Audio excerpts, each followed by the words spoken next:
everybody. It's Christmas Eve. That's December the 24th. And I thought I would read you a very old classic poem because it is the night before Christmas.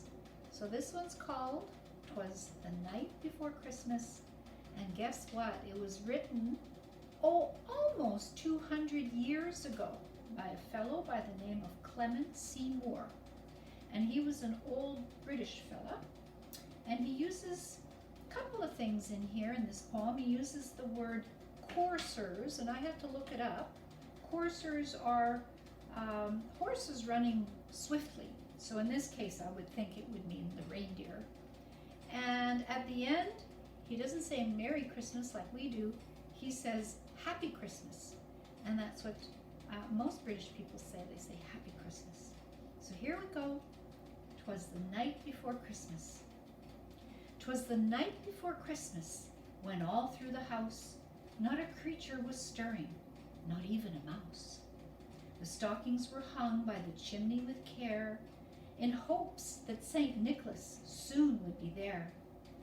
The children were nestled all snug in their beds, while visions of sugar plums danced through their heads. And Mamma in her kerchief, and I in my cap, had just settled our brains for a long winter's nap, when out on the lawn there arose such a clatter, I sprang from my bed to see what was the matter. Away to the window I flew like a flash, tore open the shutters and threw up the sash.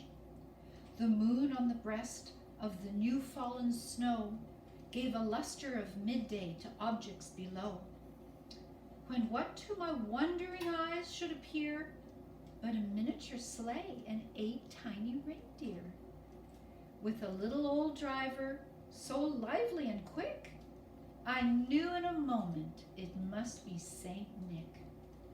More rapid than eagles, his coursers they came, and he whistled and shouted and called them by name. Now Dasher, now Dancer, now Prancer and Vixen, on Comet, on Cupid, on Donder and Blitzen, to the top of the porch, to the top of the wall. Now dash away, dash away, dash away all. As dry leaves that before the wild hurricane fly, when they meet with an obstacle, mount to the sky. So up to the housetop the coursers they flew, with a sleigh full of toys and St. Nicholas too. And then in a twinkling I heard on the roof the prancing and pawing of each little hoof. As I drew in my head and I was turning around, down the chimney St. Nicholas came with a bound.